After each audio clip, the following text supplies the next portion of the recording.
안녕하세요. 시골 노마드 여러분, 두홍님입니다. 제가 알고 있는 그리고 경험한 여러 가지 그런 정보들에 대해서 제가 아낌없이 말씀을 드리도록 하겠습니다.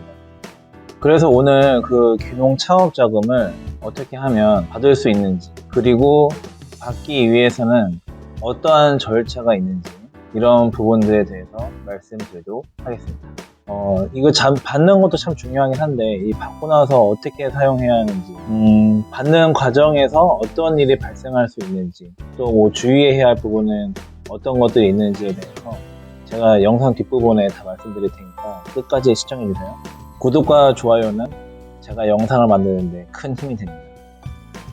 귀농 창업 자금은 이제 국가에서 귀농을 위한 시골에 가서 살려고 하는 분들을 위해서 내놓은 정책 중에 하나입니다.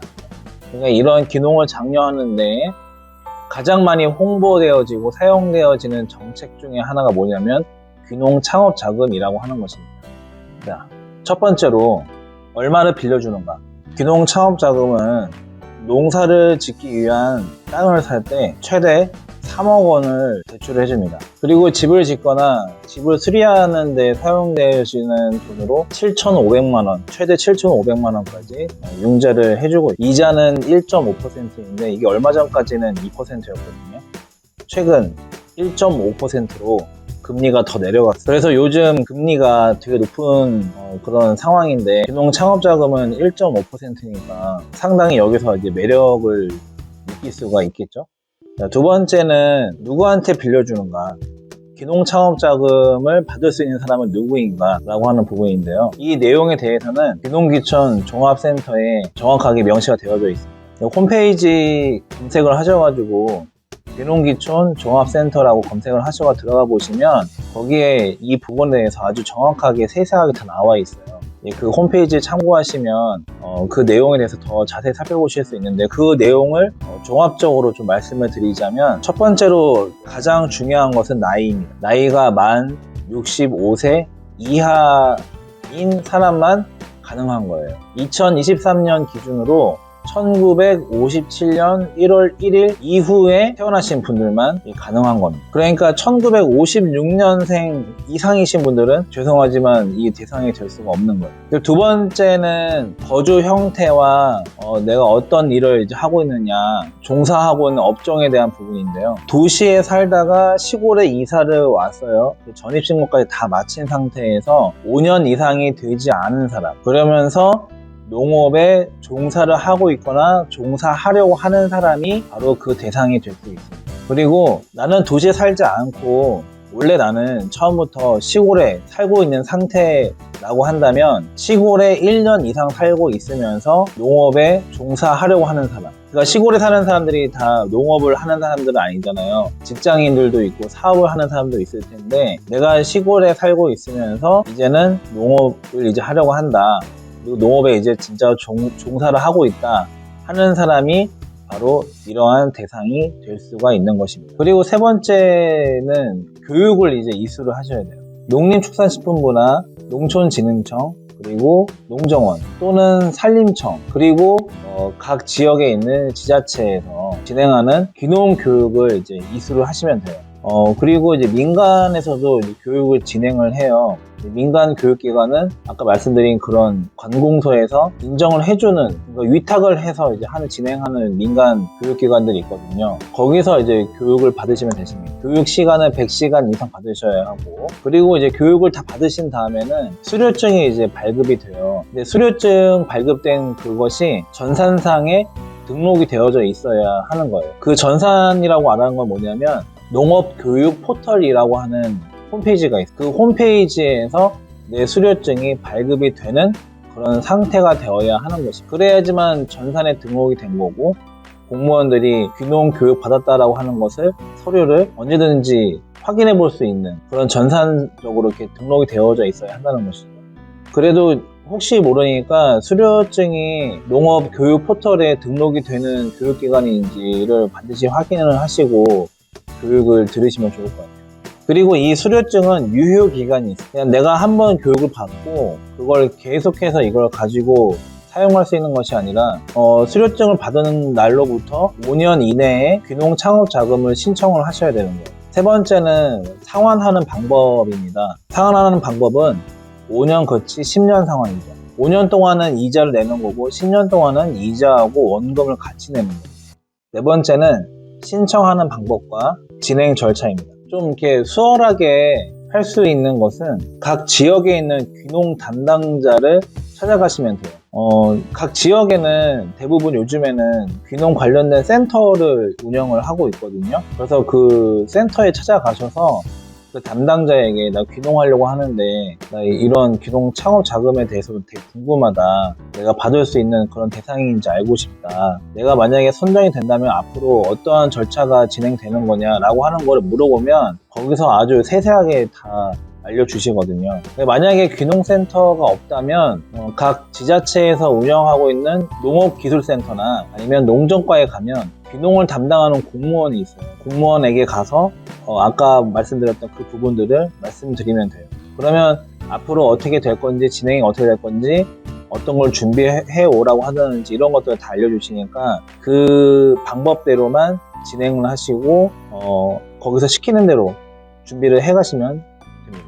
자, 여기까지 보면 되게 간단하죠. 이게 간단하다고 생각을 할 수가 있어요. 왜냐하면은 이거는 행정적인 절차이기 때문에 간단한 거예요.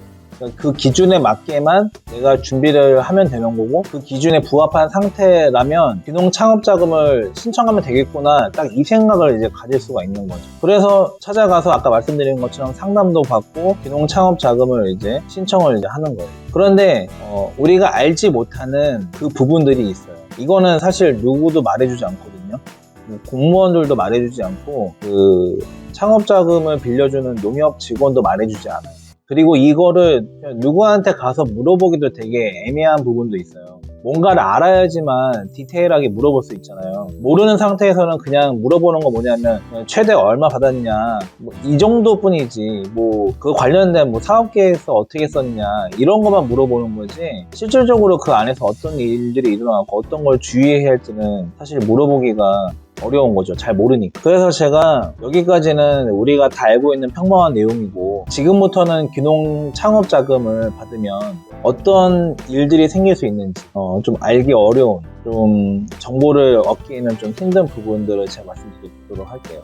자, 지금부터는 제가 아무리 인터넷을 뒤져도 찾아보기 힘든 내용들을 말씀드릴 테니까 한번 잘 들어보세요. 자, 주의사항 첫 번째, 주소를 이제 시골로 옮기잖아요. 그런데 시골로 옮길 때 반드시 읍이나 면 단위에 있는 지역으로 주소지를 옮겨야 한다는 거예요.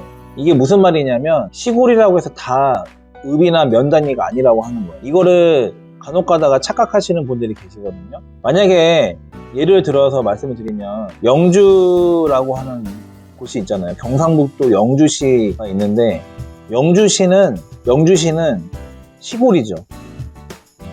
네. 제가 영주시를 비하하거나 그런 말씀을 드리려고 하는 건 아니고요. 예를 들어서 말씀을 드리는 거예요. 영주는 시골이에요, 시골. 그러니까 우리는 생각할 때 내가 시골인 그 동네에 이사를 갔으니까 귀농 창업자금 받을 수 있다고 생각을 하는데 시 단위에 있는 시골, 그러니까 농업을 기반으로 하고 있는 도시 이런 데에 귀농을 하실 때는 주의하셔야 될 게 뭐냐면 무슨 동, 땡땡 동으로 되어 있는 동네에 전입신고를 하면 안 된다라고 하는 거죠. 반드시 무슨 면, 무슨 읍에 있는 어느 땡땡 리의 주소지를 이전을 하셔야 한다는 거예요. 그곳에 살고 있는 사람으로 되어 있어야지만 귀농인으로 인정받을 수 있고 귀농 창업 자금을 받을 수 있는 대상이 되어지는 거예요. 그래서 이 부분을 몰라가지고 무슨 동으로 이사를 가셔가지고 거기서 귀농 창업 받겠다고 하시는 분들도 계시거든요. 근데 그게 불가능해요. 반드시 읍이나 면 단위로 되어져 있는 곳으로 주소지가 이전되어야 한다는 것. 전입신고를 할 때 반드시 읍사무소나 면사무소에 내가 가고 있는지 아닌지를 확인하셔야 돼요. 자, 주의사항 두 번째는 뭐냐면 귀농 창업 자금으로 집을 지으려고 하시는 분 아니면 귀농 창업 자금으로 집을 수리하려고 하시는 분 있잖아요. 인테리어 수리하려고 하시는 분. 잘 들어보세요. 특히 그 집을 지으려고 하시는 분은 정말 잘 들으셔야 합니다. 만약에 내가 시골에 가서 귀농 창업 자금을 가지고 집을 지으려고 한다면 집을 다 지어놓고 귀농 창업 자금을 신청하셔야 돼요. 집을 다 짓고 준공까지 마쳐야지만 귀농 창업 자금을 신청할 수가 있어요. 이걸 몰라가지고 집을 짓는 과정에서 창업 자금을 신청하려고 계획하시는 분들이 계시거든요. 근데 그건 불가능해요. 만약에 집 짓는 비용이 1억 5천만 원이 든다라고 가정을 했을 때 그 중에서 내가 1억을 내가 갖고 있고 1억을 내가 낼 수 있는 상황이에요. 그러면 나머지 5천만 원을 다른 곳에서 가져와야 하는 거죠. 뭐 친구한테 빌리든 가족한테 빌리든 가져와야 하는 거예요. 근데 이 5천만 원을 귀농 창업 자금으로 나는 받고 싶다. 그러면 생각하는 거죠. 일단은 1억으로 집을 짓고 집을 짓는 과정 속에서 5천만 원, 내가 이제 1억 다 쓰고 이제 5천만 원이 필요할 때 나는 귀농 창업 자금을 신청해서 5천만 원을 받을 거야. 이렇게 생각하실 수 있는데 이게 불가능하다는 거예요. 반드시 준공 상태로 주소지가 부여되어져 있는 거고 공부상 집으로 등록이 되어져 있어야지만 가능하다라고 하는 거죠. 왜냐하면 이거는 대출이기 때문에 담보 설정이 되어야 되는 거예요. 담보 설정이 되려면 집을 짓는 과정 속에서는 담보를 설정할 수가 없잖아요. 집이 다 지어진 상태이고 준공이 완료되어져야지만 그걸 담보 설정을 할 수가 있거든요. 이걸 모르니까 시골 가서 집 짓고 하는 과정에서 돈이 부족해지면 귀농 창업 자금을 받아서 집을 짓고 마무리를 지어야지 하는 생각을 갖고 계시는데 그게 안 되는 거예요. 그러면 너무 힘들어지거든요, 사실은. 왜냐면 이게 계약은 했고, 그래서 집 짓는 업자분하고도 다 얘기가 다 끝났고 이미 집은 지어지고 있는 상태고, 근데 난 돈이 모자르고, 그래서 나는 이자가 낮은 귀농 창업 자금을 받으려고 계획을 다 해놨는데 가서 물어보니까 안 된다. 언제든지 귀농 창업 자금을 받을 수 있다라고 생각을 했는데 안 된다라고 하면은 계획에 그런 차질이 생기는 거잖아요. 그러면 너무 어려워질 수밖에 없는 상황이 나한테 주어지는 거죠. 그러니까 꼭 기억하시고, 그래서 이거는 사실 되게 어려운 부분이 될 수가 있는 거예요. 약간 좀 그림의 떡과 같은 그런 느낌도 받을 수가 있거든요. 왜냐하면은 준공을 받은 상태에서 창업자금을 신청할 수 있다라고 하는 거는 대부분 집을 지을 때, 집을 짓는 업자분하고 계약을 할 때 준공이 나면 어떻게 해야 돼? 잔금을 치러야 되거든요. 그래서 돈을 내가 다 낸 상태에서 집이 다 완공이 되는 거잖아요. 그런데 나는 돈이 없어서 창업자금을 받고 싶은데 그게 안 되는 거예요. 순서가 마치 퍼즐 맞추는 것처럼 이거 하나 맞추면 여기서 구멍 나는 것처럼 그런 느낌을 받을 수가 있거든요. 그러니까 이 부분에 대해서는 잘 생각을 해보시고 시도를 하셔야 돼요. 자, 주의사항 세 번째는 이제 뭐냐면 이것도 집 짓는 거에 대한 부분이거든요. 귀농인으로 선정이 되고 그리고 귀농 창업 자금을 받을 수 있다라고 하는 것까지 다 선정이 되면 우편물이 이제 날라와요. 그 우편물 안에 보면 우편물 뭐가 들어있냐면 공문이 들어있어요. 공문. 지자체에서 그 귀농 담당자가 그 군수의 직인을 찍은 공문을 보내줍니다. 그 공문에는 어떤 내용이 들어가 있냐면 당신은 귀농인으로 선정되었고 그리고 귀농 창업 자금을 받을 수 있는 사람으로 선정이 되었습니다 라고 하는 것을 확인해주는 그 내용이 들어가 있어요. 그 내용만 있는 것이 아니라 이제 앞으로 귀농 창업 자금을 신청을 할 때 그리고 그런 절차상에 필요한 서류가 무엇인지에 대해서 거기에 다 나와 있어요. 그런데 대부분은 어떻게 하시냐면 공문이 왔어. 그럼 나는 마음이 기쁜 거야. 좋은 거야.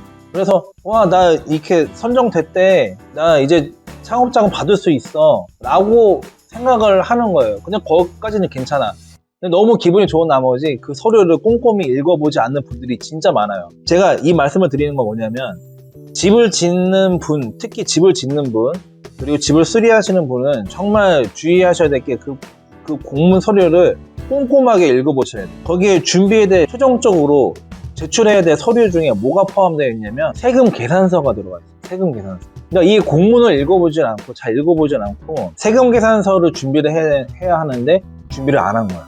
이건 뭐냐면 집을 지을 때 애초에 처음부터 집 짓는 업자분하고 계약을 할 때 세금 계산서를 발행한다 이렇게 계약을 해야 하는 거죠. 그래서 집 짓는 업자분이 재료를 구매하거나 할 때 집 짓는 그런 어떤 비용이 들어갈 때 세금 계산서를 발행한 그거를 서류를 다 수집을 한 상태로 나한테 넘겨줘야 되는 거예요. 그래서 나는 그 세금 계산서 그 내용을 가지고 최종적인 그 서류를 제출을 할 때 세금 계산서가 포함된 그 서류를 농협에 그리고 군청에 제출을 해야 하는 거예요.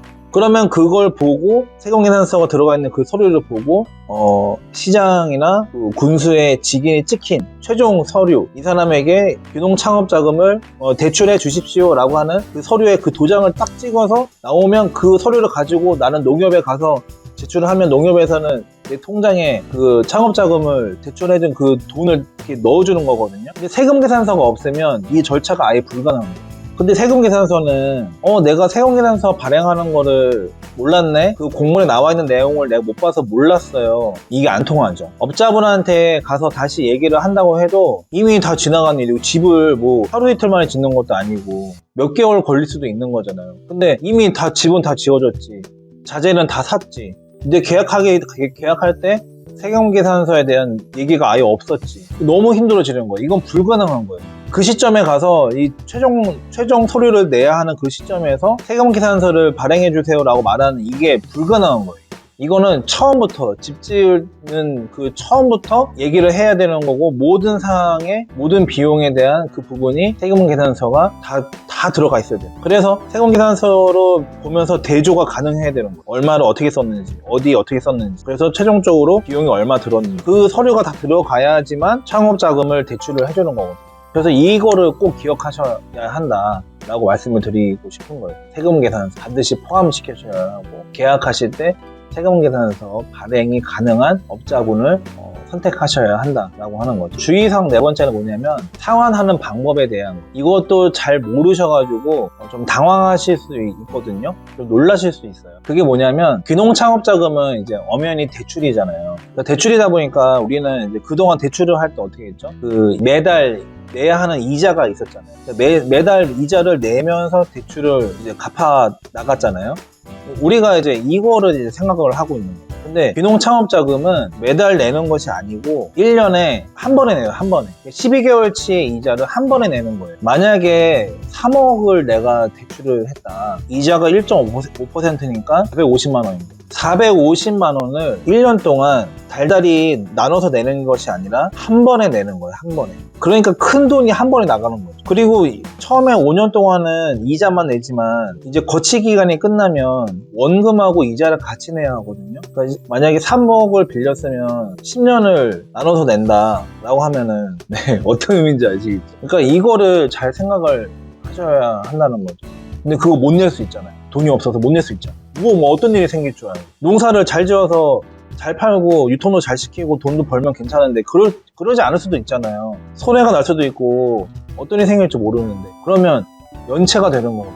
근데 연체 이자도 안 물어보더라고요. 연체 이자도 꼭 물어보세요. 그 귀농창업자금 받을 때 연체 이자가 얼마인지도 반드시 물어보셔야 해요. 우리는 1.5%라고 하는 이 매력적인 숫자에만 집중되어져 있거든요. 그러니까 이 부분은 꼭 기억하시고 이자는 1년에 한 번에 한꺼번에 낸다. 원금과 이자도 한꺼번에 한 번에 낸다. 마지막으로 5번째는 뭐냐면요. 다른 일은 절대 할 수 없다라고 하는 거예요. 이거는 이제 원칙을 이제 말씀을 드리는 건데 시골에 가서 살 때 무슨 일이 생길 줄 어떻게 알아요? 아무도 모르는 거예요. 시골에 간다라고 하는 거는 우리의 목적은 어디에 가 있냐면 행복한 시골에서의 삶을 살기 위해서 가는 거죠. 그러면 우리는 시골에서 사는 것이 중요한 건데 사실 이 귀농창업자금이라고 하는 거는 농업을 장려하고 그리고 농업에 종사하는 사람들을 그 숫자를 늘려나가는 데 목적이 있고 그리고 시골에서의 그 농촌 사회가 고령화되는 이런 추세 속에서 좀 더 상대적으로 젊은 사람들을 더 유입시키기 위해서 이런 정책 자금을 활용할 수 있도록 하는 거예요. 이렇게 장려하는 거예요. 그런데 여기에는 어떤 포인트가 들어가 있냐면 반드시 농업에 종사해야 한다라고 하는 거예요.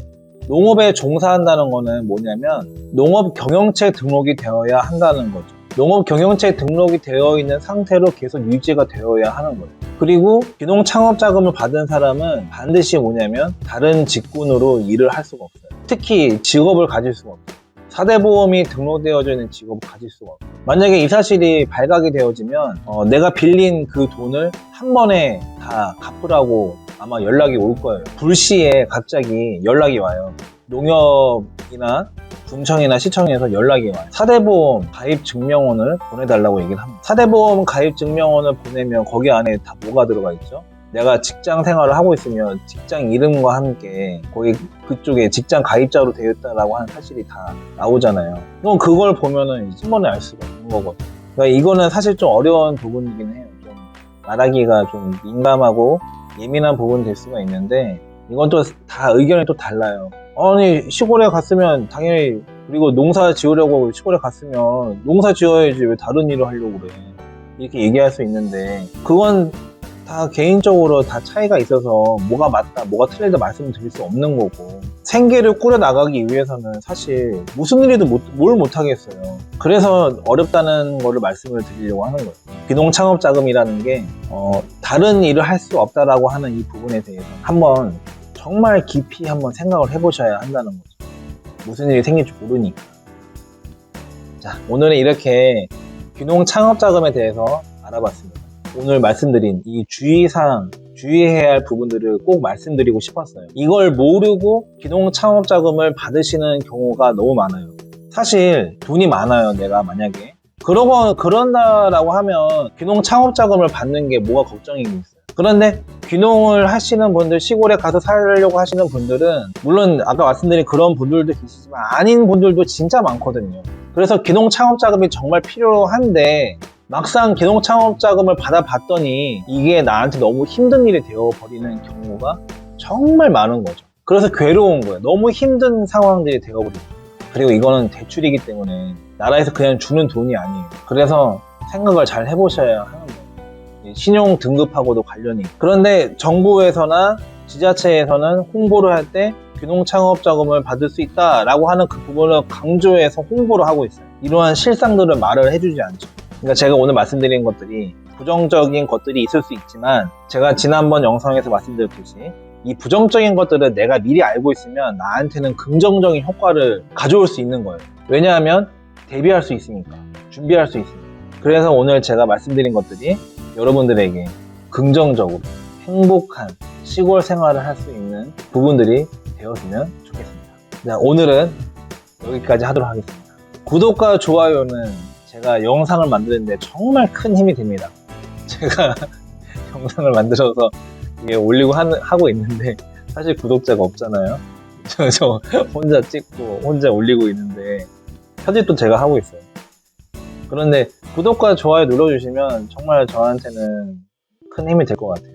그리고 소통했으면 좋겠고 네, 앞으로도 제가 시골에서 사는 거에 대한 컨텐츠들을 많이 만들어서 올릴 테니까 구독과 좋아요 정말 부탁드려요. 지금까지 시골 노마드 두목님이었습니다. 감사합니다.